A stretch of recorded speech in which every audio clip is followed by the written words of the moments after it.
Exécution. OK, sur ça, c'est plus, quand on parle d'exécution, c'est plus joueur par joueur, c'est quoi qu'ils vont le faire. Première chose qu'on va faire, c'est. Attends, je vais ça. Snap ça. So, première chose qu'on fait, on regarde le côté de la slide, on dit OK, pre-snap, est-ce que tu es covered, est-ce que tu es uncovered? Right? Si on regarde là, si on fait pour le centre arrive, il dit OK, on fait à la droite. Mon gap, c'est mon gap. À ma droite, c'est le A-gap à droite. Est-ce qu'il y a un gars dans mon gap? Non. S'il n'y a pas de gars là, ça veut dire qu'on appelle ça qu'il est uncovered, OK? Parce qu'il n'y a personne dans son gap. Par exemple, là, le guard il est covered, il y a un tackle dedans. Right tackle est covered, il y a un gars dedans. OK? Mais le centre, lui, est uncovered. Prochain. Take appropriate set depending on covered or not. OK. Ça, basically, ça veut dire que dépendant de si tu es couvert ou non, ton set peut changer. Parce qu'on n'oublie pas que live, comme j'ai dit, c'est pas une full slide ou que le QB va roll out. Ça change un peu. Ça, c'est un roll-out protection qu'on appelle ça. Okay, c'est pas vraiment le nom. Ça se peut que vous appelez ça slide. Mais en général, euh, le concept, c'est justement roll-out protection pour ça. Là, on parle de slide. So, c'est juste basically dépendant des gaps que tu prends. Donc, comme on disait, ta protection, en fait, ta technique de bloc va changer. Si tu es covered, obviously, ta protection, ça va juste être je kick à mon boy, je le prends. Right? Il n'y a pas vraiment de fou histoire à vous raconter avec ça. Tu kicks à ton gap, tu le prends. Si tu es uncovered maintenant, okay, ça c'est extrêmement important. Okay? C'est la même chose pour les half-slides qu'on parlait après. Quand tu es uncovered, si on prend vraiment l'exemple du centre, parce que c'est celui qui est le mieux uncovered live, parce que lui est un peu bizarre.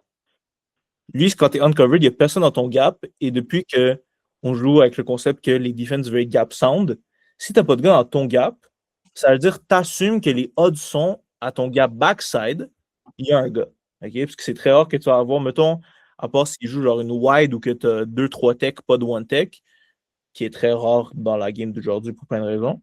Absolument, tu auras un gars dans le gap opposé d'où tu es. So, si le gap du centre, c'est là, on assume qu'il y aura quelqu'un sûrement là. Ici, on a le centre. Lui, le centre va arriver, comme j'ai dit, il est uncovered.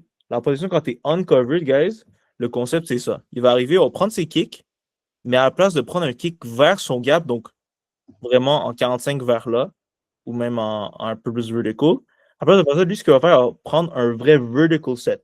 OK? So, lui, ce qu'il veut faire, c'est essayer de justement rester le plus passif possible dans son set. So, il va arriver, ce qu'il va faire, il va faire un drag hand sur le nose, que j'expliquerai un peu après. Puis lui, il va vraiment arriver et kick verticalement, donc un peu vers l'arrière, basically. Le plus possible et pas aller dans le côté. Pourquoi est-ce qu'il fait ça? La raison qu'il fait ça, c'est que, aussi, très important, ses yeux, par contre, même si son corps est là, ses yeux restent dans son gap. Ça, je vais tout expliquer après.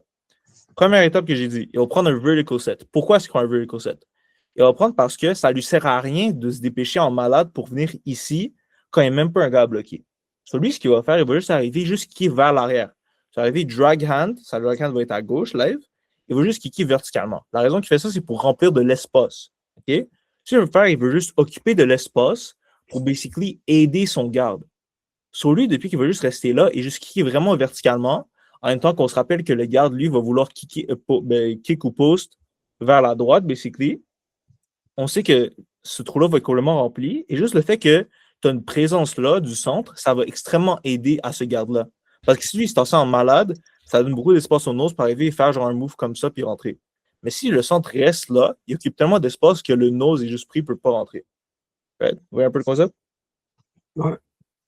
Puis à ça, drag hand, je pense que j'ai fait après. Take person pass back, player to backside. OK, c'est ça. C'est ça exactement.